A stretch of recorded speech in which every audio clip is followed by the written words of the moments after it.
सत्ययुगात जे होतं ते आज कलियुगात आपल्याला मिळालंय हे लक्षात ठेवा.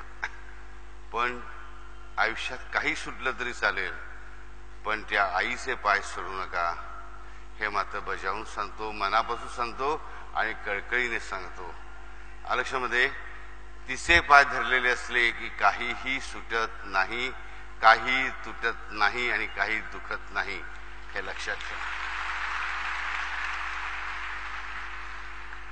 दरवर्षी प्रघात असतो. नवीन वर्ष सुरू होताना नवीन वर्षाच्या शुभेच्छा द्यायच्या, बरोबर.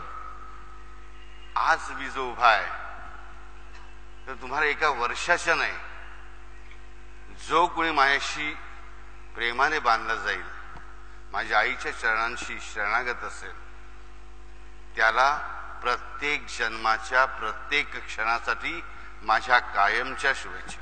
हरिओम.